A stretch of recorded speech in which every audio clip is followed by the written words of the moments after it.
नमस्कार दोस्तों, स्वागत है आपका अपने YouTube चैनल पर। दोस्तों उम्मीद आप स्वस्थ होंगे, मस्त होंगे, अपने पढ़ाई में व्यस्त होंगे। दोस्तों जैसा कि आप लोगों को पता है कि हम लोग BSSC ग्रेजुएट लेवल 3 के लिए प्रैक्टिस सेट शुरू किए हुए हैं। इसी क्रम में आज हम लोग किरण पब्लिकेशन के द्वारा पब्लिश्ड बुक, जिसमें टोटल 20 टेस्ट दिया गया है, इस बुक से आज हम लोग 14 नंबर का टेस्ट देखेंगे। 13 टेस्ट इसका इससे पहले करा दिया गया है। अगर देखा जाए तो टोटल आपको 63 टेस्ट, कितना 63 टेस्ट करा दिया गया है, जो कि इसमें आपको रुक्मणी पब्लिकेशन का द्वारा पब्लिश्ड बुक से 20 टेस्ट शामिल है और यूरिटेरिया का 15 टेस्ट शामिल है और क्रोन का 15 टेस्ट शामिल है। 13 टेस्ट किरण का शामिल है। टोटल आपको 63 टेस्ट इससे पहले करा दिया गया है। तो ये सारे वीडियो आपके लिए यूजफुल है, क्योंकि आपको पता है कि इसमें हम लोग जो हम हैं करंट अफेयर्स GK GS को देख रहे हैं, तो इसीलिए ये सभी एग्जाम के लिए काफ़ी ज़्यादा इंपॉर्टेंट हो जाता है। अगर अभी तक आप उन सारे वीडियो को नहीं देखे हैं तो उसके प्ले लिस्ट का लिंक आपको डिस्क्रिप्शन में मिल जाएगा, उसे जाकर एक बार ज़रूर देख लें और इस वीडियो को शुरू से अंत तक ज़रूर देखें।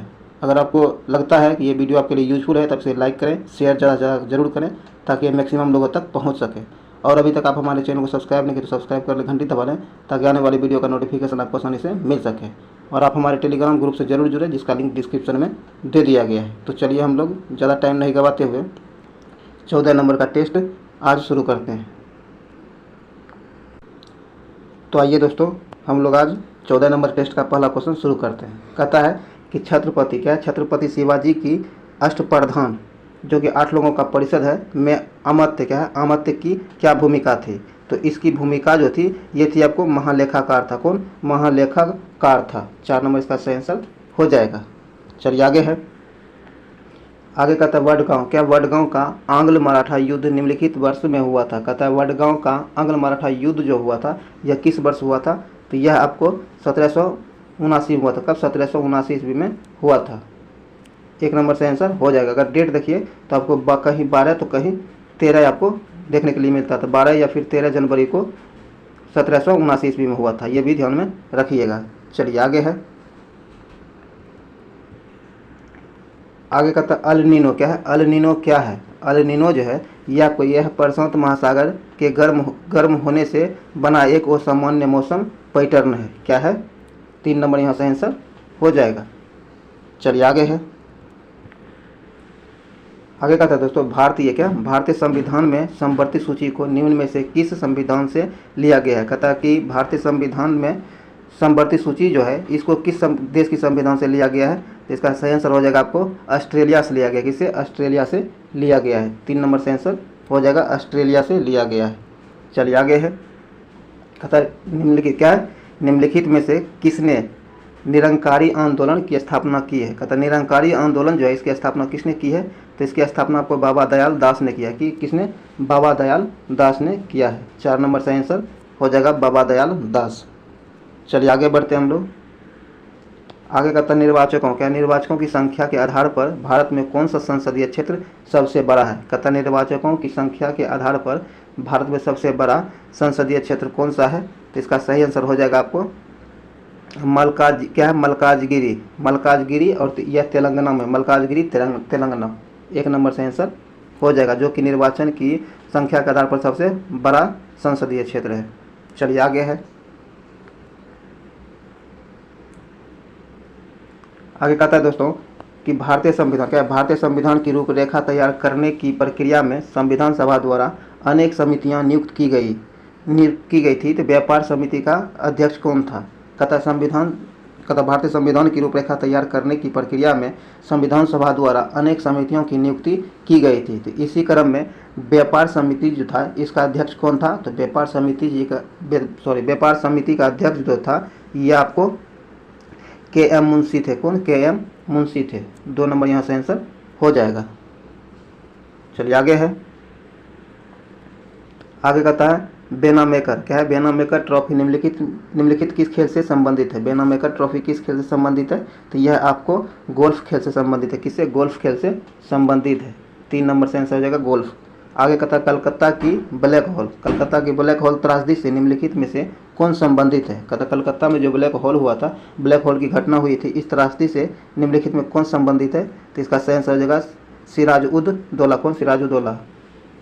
4 नंबर से आंसर हो जाएगा सिराजुद्दौला। यह घटना जो है आपको 20 जून कब 20 जून 17 1756 में घटित हुआ था। कब? 1756 में घटित हुआ था। इस घटना में जो है 123 टोटल 123 लोगों की मृत्यु हुई थी, ये ध्यान रखिएगा। चलिए आगे है, आगे कहता भारतीय संविधान के अनुसार किस अनुच्छेद के भारतीय संविधान के किस अनुच्छेद के अनुसार राज्यों को ग्राम पंचायतों के गठन हेतु कदम उठाना चाहिए? तो इसका सही आंसर हो जाएगा आपको अनुच्छेद 40 के अंतर्गत। किसके? अनुच्छेद 40 के अंतर्गत। 2 नंबर से आंसर हो जाएगा अनुच्छेद 40 के अंतर्गत।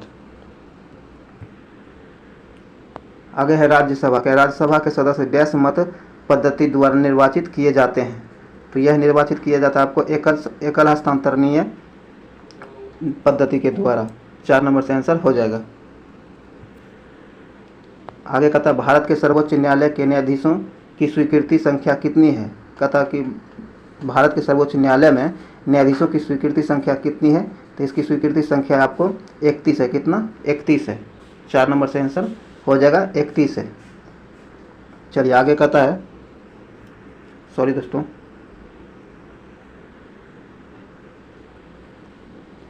आगे कहता है पाटलिपुत्र। क्या है? पाटलिपुत्र के संबंध में निम्न में से कौन से कथन सही है? कहता है पाटलिपुत्र जो है इसके संबंध में कौन सा कथन सही है? तो इसके संबंध में कथन सही है कि सर्वप्रथम उदयन ने इसे अपनी राजधानी बनाया था। यह सही है। पाटलिपुत्र को उदयन ने अपनी राजधानी सर्वप्रथम बनाया था। 2 नंबर से आंसर हो जाएगा। चलिए आगे है,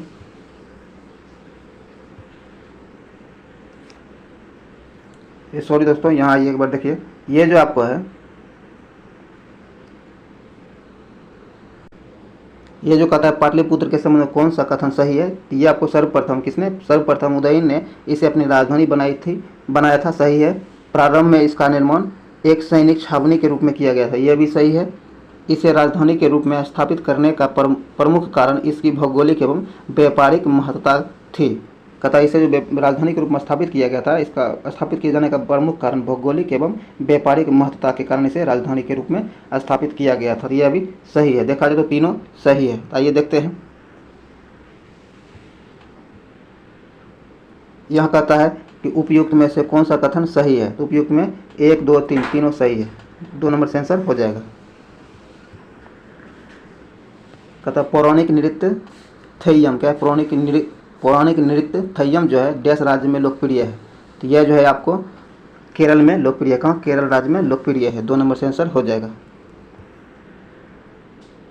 आगे कहता है कि CDAC ने भारत में सुपर कंप्यूटर विकसित किया है। CDAC क्या है? CDAC का पूर्ण रूप क्या है? तो इसका पूर्ण रूप जो है, इसका पूर्ण रूप हो जाएगा सेंटर। क्या है? Centre for development of advanced computer. 4 number से आंसर हो जाएगा। आगे कहता है दक्षिण एशियाई क्षेत्रीय सहयोग संगठन की स्थापना के समय भारत का प्रधानमंत्री कौन था? कहता जिस समय दक्षिण एशियाई क्षेत्रीय सहयोग संगठन, जिसे सार्क कहा जाता है, की स्थापना की गई थी, उस समय भारत के प्रधानमंत्री कौन थे? तो उस समय भारत के प्रधानमंत्री आपको राजीव गांधी थे। कौन? राजीव गांधी थे। 2 नंबर से आंसर हो जाएगा। और इसकी स्थापना जो हुई है आपको 1985 में हुआ। कब? 1985 ईस्वी में इसकी स्थापना हुई है। चलिए आगे है,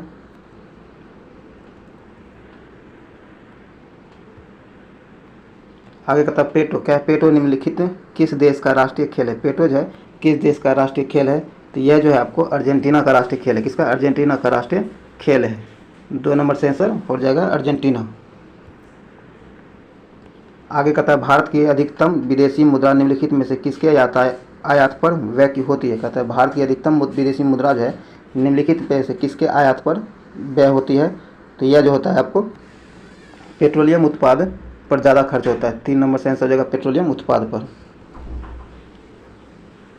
चलिए आगे कहता है कि अंतर्राष्ट्रीय मुद्रा कोष का मुख्यालय कहाँ स्थित है? अंतर्राष्ट्रीय मुद्रा कोष जो है इसका मुख्यालय कहाँ स्थित है? तो इसका मुख्यालय आपको वाशिंगटन DC USA में स्थापित है। 3 नंबर से आंसर हो जाएगा वाशिंगटन DC USA में। आगे निम्नलिखित में निम्न में से कौन सा देश विश्व में सर्वाधिक भाषाई विविधता वाला देश है? कहता है निम्न में से वह कौन सा देश है जो विश्व में सर्वाधिक भाषाई विविधता वाला देश है? तो यह है आपको पापुआ न्यू गिनी। कौन? Papua New Guinea. 4 नंबर से आंसर हो जाएगा। यहाँ जो आपको टोटल 832 भाषाएँ कहता है, ये 832 जो क्या है 832 भाषाएँ यहाँ टोटल इस देश में बोली जाती हैं। चलिए आगे है, आगे कहता जेलपला, जेलेपला, जेलेपला, नथुला और जोजिला।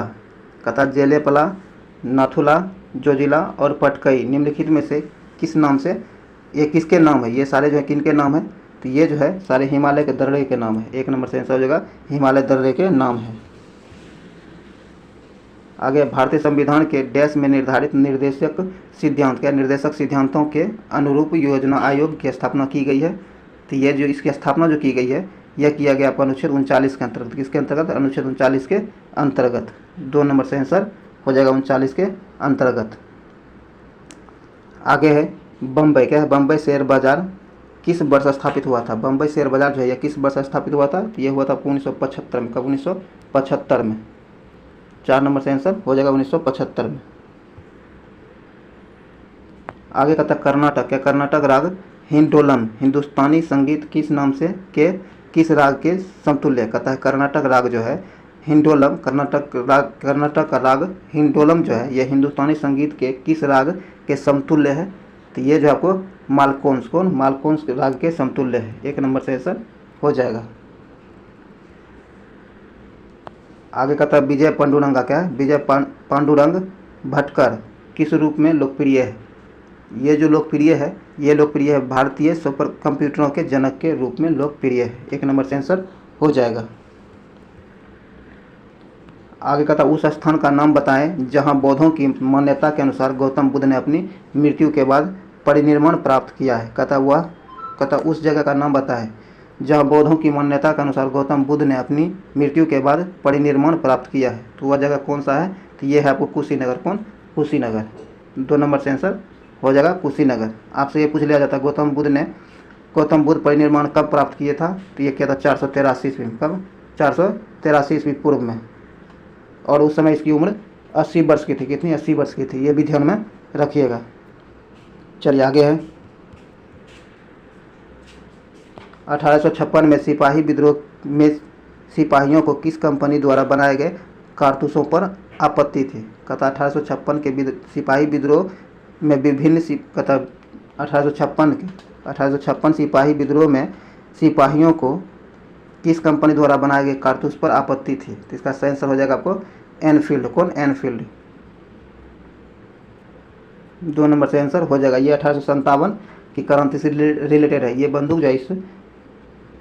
बंदूक जो आपको एनफील्ड राइफल आपको दिसंबर 1856 में शामिल किया गया था। जो धीरे धीरे इसकी चर्चा धीरे धीरे फैलते आपको 1857 में सिपाही विद्रोह हो गया था। ये ध्यान में रखिएगा। यहाँ 2 नंबर से आंसर हो जाएगा एनफील्ड कंपनी ने इस कारतूसों का निर्माण किया था। चलिए आगे है, आगे कहता है कि खुदीराम बोस को ब्रिटिश न्यायाधीश मजिस्ट्रेट डैश की हत्या के प्रयास के लिए फांसी दी गई थी। कहता खुदीराम बोस जो है इसको किस ब्रिटिश न्यायाधीश मजिस्ट्रेट की हत्या के प्रयास के लिए फांसी दी गई थी। तो इसका सही आंसर हो जाएगा आपको किंग्सफोर्ड की हत्या के प्रयास में। 1 नंबर से आंसर हो जाएगा। और इन्होंने यह प्रयास 11 अगस्त, कब, 11 अगस्त 1908 में किया था। कब, 11 अगस्त 1908 में इसे जो है फांसी दी गई थी। 11 अगस्त 1908 में इसे फांसी दी गई थी। और ये किंग्सफोर्ड की हत्या का प्रयास जो कलकत्ता में किया था। कहाँ, कलकत्ता में, सॉरी, ये कलकत्ता में इसे फांसी दिया गया था। कहाँ दिया गया, कलकत्ता में इसे फांसी दे दिया गया था। चलिए आगे है, आगे कहता है संविधान सभा की अल्पसंख्यकों की उप समिति के अध्यक्ष का नाम बताएं। कहता है संविधान सभा के अल्पसंख्यकों के उप समिति के अध्यक्ष का नाम क्या है। तो इसका नाम है एच.सी. मुखर्जी। एच.सी. मुखर्जी। 3 नंबर से आंसर हो जाएगा एच.सी. मुखर्जी।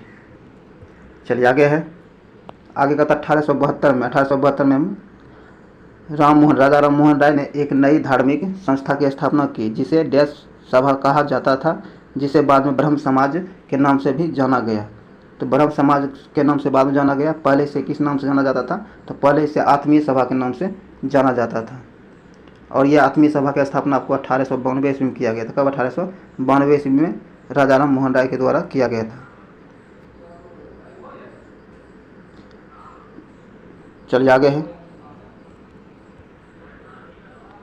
स्वामी विवेकानंद द्वारा 1897 में डैश की गई है। कहता स्वामी विवेकानंद जो है इसके द्वारा 1897 ईस्वी में क्या हुई है, तो इसके द्वारा 1897 में रामकृष्ण परमहंस की स्थापना की गई है।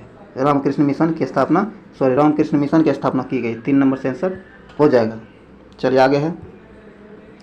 कहता 1795 और 1804 के बंगाल विनियमन अधिनियमों ने डैश घोषित किया है। तो यह घोषित किया है कि कन्या हत्या को अवैध घोषित किया गया। कन्या हत्या को जो है इसे अवैध घोषित किया गया। 2 नंबर से आंसर हो जाएगा। चलिए आगे। कहता है बक्सर के युद्ध के बाद डैश के नवाब ने इलाहाबाद और कोस को मुगल सम्राट को सौंप दिया, जो ब्रिटिश सैनिकों के संरक्षण के अंतर्गत आता था। तो इसका आंसर होगा अवध। किसे? अवध को। 4 नंबर से आंसर हो जाएगा अवध।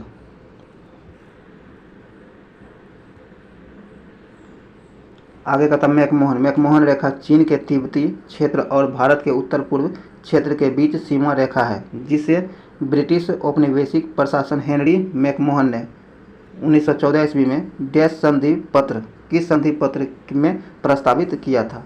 तो यह प्रस्तावित किया गया था आपको शिमला का, शिमला।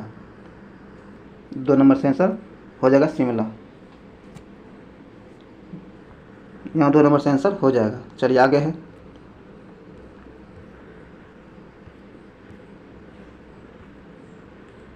आइए दोस्तों आगे कहता है कि 18 फरवरी 1930 में, कब? 18 फरवरी 1930 को हुई चिट्टग्राम शस्त्रागार छापे की घटना का नेतृत्व डैश ने किया था, जिसमें क्रांतिकारियों ने डापारा, क्या है? डापारा में स्थित पुलिस शस्त्रागार पर कब्जा कर लिया था। तो ये किया था वो गणेश घोष ने। किसने? गणेश घोष ने। 2 नंबर से आंसर हो जाएगा गणेश घोष। भारत की समुद्री सीमा तटीय किनारों से डैश दूरी पर समुद्र में फैली हुई है। कहता कि भारत की समुद्री सीमा जो है तटीय किनारों से डैश दूरी तक समुद्र में फैली हुई है। तो इसका सही आंसर हो जाएगा आपको 12 समुद्री मील। कितना? 12 समुद्री मील। 3 नंबर से आंसर हो जाएगा। आगे कहता है डैश चोटी साइलेंट, क्या है? डैश चोटी साइलेंट वैली राष्ट्रीय उद्यान पालक्काड में सबसे ऊंची चोटी है। ये सबसे ऊंची चोटी आपको अंगिडा, कहाँ? अंगिडा में। 2 नंबर से आंसर हो जाएगा अंगिडा। कहता कौन सी नदी पश्चिमी तटीय मैदान में प्रवेश करने से पहले 275 मीटर ऊंची चट्टान से घिरती है और गरसोप्पा जलप्रपात बनती है? कहता कौन सी नदी पश्चिमी तटीय मैदान में प्रवेश करने से पहले 275 मीटर की ऊंचाई से चट्टान से गिरती है और गरसोप्पा जलप्रपात यहाँ बनता है? तो इसका सही आंसर आपको हो जाएगा शरावती नदी। कौन? शरावती नदी। 3 नंबर से आंसर हो जाएगा। आगे कहता किस राज्य की स्थापना बिजली उत्पादन, कहता किस राज्य की स्थापित बिजली उत्पादन क्षमता सबसे अधिक है? तो ये महाराष्ट्र की। किसकी? महाराष्ट्र की बिजली उत्पादन क्षमता सबसे अधिक है। 4 नंबर से आंसर हो जाएगा। आगे कहता भारत में कौन सा आदिवासी समुदाय अधिकतर उदयपुर में सिरोही की अरावली पर्वतमाला में पाया जाता है? तो यह पाया जाता है आपको भील में। कहाँ? भील में। 3 नंबर से आंसर हो जाएगा भील। चलिए दोस्तों आगे कहता है बिहार में प्राप्त मौर्यकालीन अभिलेखों की लिपि एवं भाषा डैश है। कहता है बिहार में प्राप्त मौर्यकालीन अभिलेख की लिपि एवं भाषा क्या है? तो इसकी लिपि एवं भाषा आपको ब्राह्मणी और प्रकृति है। लिपि ब्राह्मणी है और भाषा प्रकृति है। 4 नंबर से आंसर हो जाएगा। चलिए आगे है। दोस्तों ये वीडियो है काफ़ी ज़्यादा इंपॉर्टेंट है।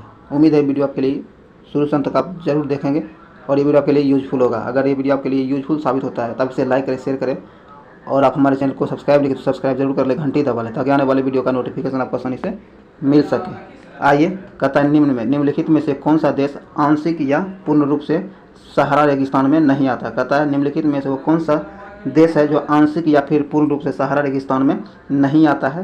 तो वह देश है आपको नाइजीरिया। कौन? नाइजीरिया। 3 नंबर सही आंसर हो जाएगा। बाकी अल्जीरिया, लीबिया और मिस्र ये आंशिक या फिर पूर्ण रूप से सहारा रेगिस्तान में आता है। नाइजीरिया नहीं आता है, ना तो आंशिक रूप से और ना ही पूर्ण रूप से। ये नाइजीरिया यहाँ से आंसर हो जाएगा 3 नंबर।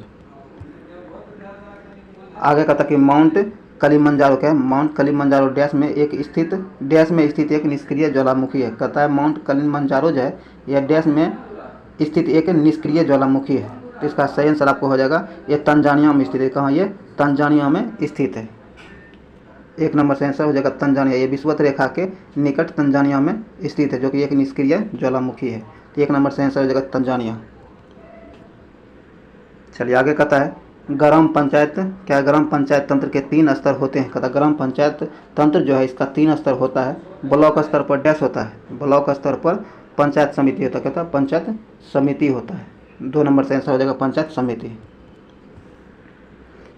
आगे कहता है किस समिति के कार्यकाल ने पूरे देश में पंचायती राज संस्थाओं के प्रारंभ के लिए मंच स्थापित किया। कहता है कि वह कौन से समिति के कार्य हैं जिन्हें पूरे देश में पंचायती राज संस्थाओं के प्रारंभ के लिए मंच स्थापित किया है। तो ये समिति है आपको बलवंत राय मेहता समिति। कौन, बलवंत राय मेहता समिति।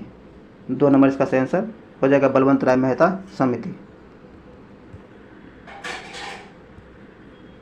आगे एक राजनीतिक दल राष्ट्रीय पार्टी के रूप में मान्यता प्राप्त करने योग्य होगा यदि वह लोकसभा में कम से कम डैश सीट जीतता है और ये सदस्य कम से कम 3 विभिन्न राज्यों से चुने जाते हों। तो कम से कम ये 11 सीट जीतता है तब। 1 नंबर से आंसर हो जाएगा।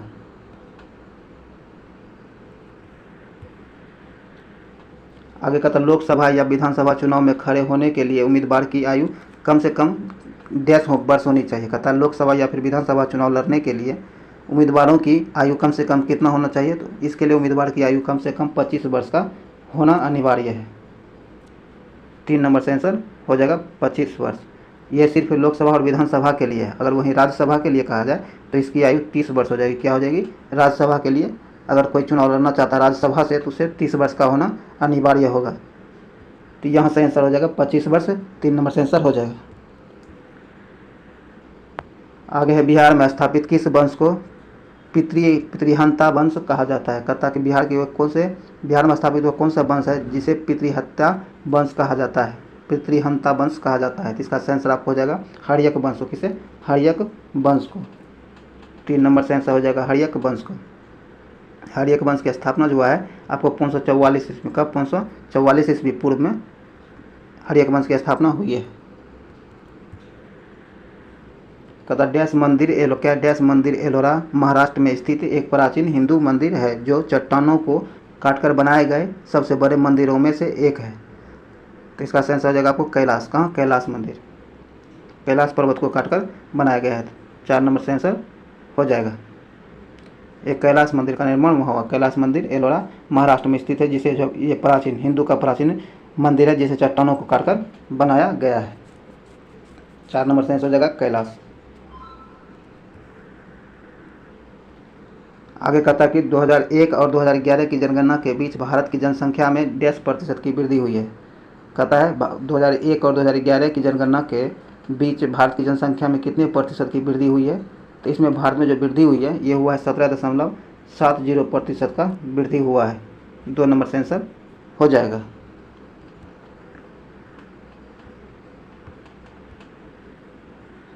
चलिए आगे कहता है कि अगर एक 40 ग्राम द्रव्यमान की गोली 3 kg की एक बंदूक से 150 मीटर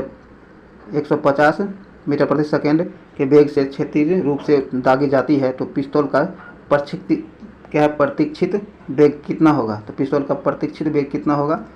तो इसका आंसर हो जाएगा आपको -2.0। 2 नंबर से आंसर हो जाएगा। आगे कहता मिट्टी से जड़ों के रेशों में पानी की वजह से प्रवेश करता है। कहता मिट्टी से जड़ों में जो जड़ों से रेशे में पानी प्रवेश करता है, इसका वजह क्या है। तो इसका वजह है आपको प्रासरण के कारण प्रवेश करता है। 1 नंबर से आंसर हो जाएगा। आगे है निम्नलिखित में क्या, निम्न में कौन सी आवाज़ सुनने में सुखद और उच्च गुणवत्ता की होती है। तो इसका सही आंसर हो जाएगा आपको संगीत। 4 नंबर से आंसर हो जाएगा संगीत। आगे हेनरी प्रति मीटर की इकाई है। कहता है हेनरी जो है प्रति मीटर इकाई है किसकी। ये जो है प्रति मीटर इकाई परागम्यता की, किसकी, परागम्यता की। 4 नंबर से आंसर हो जाएगा परागम्यता। आगे कहता है एथिल अल्कोहल। क्या एथिल अल्कोहल के संलयन में एथिल अल्कोहल के संलयन की प्रविष्टि गुप्त ऊष्मा 100 जूल ग्राम है, तो उस स्थिति में 2.25 ग्राम एथिल अल्कोहल द्वारा अवशोषित ऊष्मा जूल में ज्ञात कीजिए जब इसका गलनांक जो है -144 डिग्री सेंटीग्रेड पर पिघलता है। इसका सही आंसर हो जाएगा 225। एक नंबर से आंसर हो जाएगा। आगे कहता है कि यदि पृथ्वी की द्रव्यमान वही रहे और त्रिज्या 1% कम हो जाए तो पृथ्वी के तल पर ग्राम का मान होगा। तो 1 ग्राम का मान हो जाएगा पृथ्वी के तल पर 2% बढ़ जाएगा। क्या होगा? 2% बढ़ जाएगा। 2 नंबर से आंसर हो जाएगा। आगे कहता है लकड़ी क्या है? लकड़ी का एक टुकड़ा पानी के ऊपर अपनी आयतन के 30% पानी में तैरता है, तो लकड़ी का घनत्व में क्या होगा? तो लकड़ी के घनत्व जो होगा ये 0.7 × 10³ होगा। 3 नंबर से आंसर हो जाएगा। आगे कहता है रमन प्रभाव प्रकाश की उन किरणों से संबंधित है जो आर पार जाती है। कहता है रमन प्रभाव जो है प्रकाश की उन किरणों से संबंधित है जो आर पार जाती है। किसके आर पार जाने वाले प्रकाश से इसका संबंध है? तो इसका संबंध जो है जो सभी पारदर्शी माध्यम के आर पार जाने वाले प्रकाश से इसका संबंध है। 4 नंबर से आंसर हो जाएगा। कहता रेल पथ में फिश प्लेट का काम है। रेल पथ जो होता है इसमें फिश प्लेट का काम क्या होता है? तो इसका काम होता है दोनों पटरियों को जोड़े रखना। क्या इसका काम कहता है? दोनों पटरियों को जोड़े रखने का काम इसका होता है। 1 नंबर से आंसर हो जाएगा। आगे कहता है जब उच्च सीडी क्या जब एक सीडी ऑडियो या वीडियो प्रणालियों में प्रयुक्त होने वाली कंपेडिक्ट सूर्य के प्रकाश में देखी जाती है तो इंद्रधनुष समान रंग दिखाई पड़ते हैं। इसकी व्याख्या की जा सकती है। कहता जब किसी सीडी को हम सूर्य के प्रकाश में देखते हैं तो उसमें इंद्रधनुष के समान रंग दिखाई पड़ता है, तो इसकी व्याख्या की जा सकती है। तो इसकी व्याख्या जो की जा सकती है ये किया जा सकता है परावर्तन एवं अपवर्तन के परिघटना के आधार पर। 1 नंबर से आंसर हो जाएगा। आगे कहता प्राश्रव्य तरंगों के बारे में निम्नलिखित कथनों पर विचार कीजिए। कहता प्राश्रव्य तरंग जो है इनके बारे में निम्नलिखित कथनों पर विचार कीजिए। कहता ये कीड़ा क्या है? ये कीड़ों को नष्ट कर सकता है। सही है। ये कपड़ों में धूल काटकर उन्हें साफ कर सकता है। सही है। इनका प्रयोग बीमारियों के उपचार के लिए भी किया जाता है। यह भी सही है। आगे कहता है ये स्वचालित दरवाज़ों को नियंत्रित कर सकती है, तो यह भी सही है। कहता है उपयुक्त कथनों में से सभी सही है। क्या है? सभी सही है। 4 नंबर का सही आंसर हो जाएगा सभी सही है। चलिए आगे है। कहता आँख के लेंस की फोकस दूरी किसके कार्य से परिवर्तित होता है? कहता आँख की लेंस जो है इसकी फोकस दूरी किसके कार्य से परिवर्तित होता है? तो इसका सही आंसर हो जाएगा आपको सिलियरी मांसपेशियों के कारण इसकी फोकस परिवर्तित होते रहती है। 3 नंबर से आंसर हो जाएगा सिलियरी मांसपेशी के कारण। आगे कहता है डॉप्सन क्या है? डॉप्सन इकाई का प्रयोग किया जाता है। डॉप्सन इकाई जो है इसका प्रयोग किया जाता है ओजोन परत की मोटाई मापने के लिए। 3 नंबर से आंसर हो जाएगा। डॉप्सन इकाई जो है इसका प्रयोग ओजोन परत की मोटाई मापने के लिए किया जाता है। 3 नंबर से आंसर हो जाएगा। आगे कहता है कि मरीजों के पेट के अंदर का परीक्षण करने हेतु डॉक्टरों द्वारा प्रयुक्त एंडोस्कोप निम्न में से किस सिद्धांत पर कार्य करता है? तो एंडोस्कोप जो है यह काम करता है आपको प्रकाश का सकल आंतरिक परावर्तन के सिद्धांत पर कार्य करता है। 4 नंबर से आंसर हो जाएगा। आगे कहता नीचे दिए गए एक धातु गोलक और धातु वलय के चित्रों पर ध्यान दीजिए। कहता है पत्ती से बने धातु वलय के छिद्र में धातु गोलक भर सकता है यदि गोलक को गर्म करे तो वह अटक जाता है, परंतु यदि धातु वलय को गर्म करे तो क्या होगा? अगर धातु वलय को गर्म करे तो क्या होगा? कहता है गोलक निकल सकेगा क्योंकि तापमान से प्रसारण के कारण वलय का व्यास बढ़ जाएगा। 1 नंबर से आंसर हो जाएगा। आगे कहता है कहता है साबुन क्या है, साबुन अणु एक होता है। कहता है साबुन का अणु जो होता है क्या होता है, साबुन का अणु जो होता है वह जल स्नेही शीर्ष और एक जनविरांगनी पूछ होता है। 3 नंबर से आंसर हो जाएगा। आगे कहता है पारे का साधारण क्या है, पारे का साधारण तापमापी यंत्रों में प्रयोग किया जाता है क्योंकि इसकी विशेषता क्या है, तो इसकी विशेषता यह है कि यह उच्च संचालन शक्ति का है। क्या है, उच्च संचालन शक्ति का है। 3 नंबर से आंसर हो जाएगा। आगे निम्न क्या है, निम्न में कौन सा तत्व लोहे के साथ मिश्रित होने पर इस्पात बनता है और उच्च ताप का प्रतिरोध कर सकता है जिसमें उच्च कठोरता तथा आकर्षण प्रतिरोधकता होती है। तो ये होती है आपको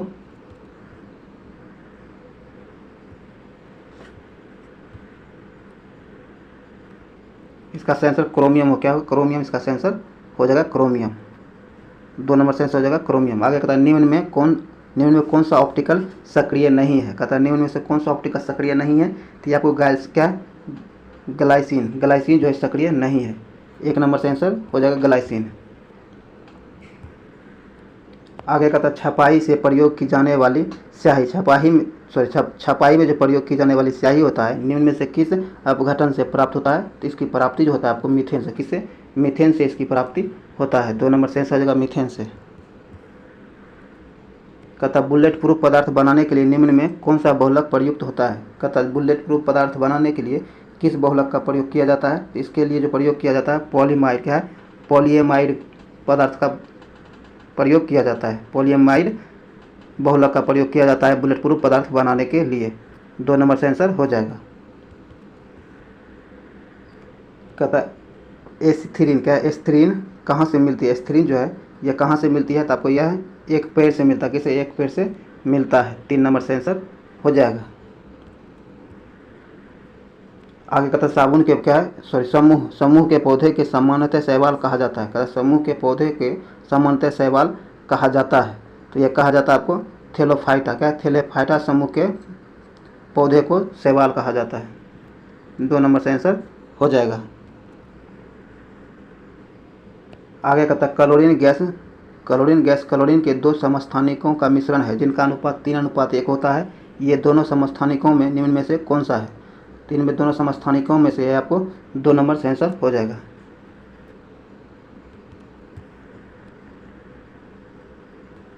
चलिए आज का आखिरी क्वेश्चन कहता है व्हाइट लो क्या है, व्हाइट लेग हॉर्न एक किस्म है। व्हाइट लेग हॉर्न एक किस्म है। यह किसका किस्म है, तो ये जो है आपको कुक्कुटों का, किसका, कुक्कुटों का एक किस्म है। 3 नंबर से आंसर हो जाएगा कुक्कुटों का। दोस्तों ये वीडियो यहीं समाप्त हुआ है। उम्मीद है वीडियो आपके लिए यूजफुल रहा होगा। अगर ये यूजफुल रहा है तो इसे लाइक करें, शेयर करें और चैनल को सब्सक्राइब जरूर कर लें, घंटी दबा तक आने वाले वीडियो का नोटिफिकेशन आपको आसानी से मिल सके। तो चलिए फिर मिलते हैं हम लोग अगले वीडियो में, तब तक के लिए जय हिंद।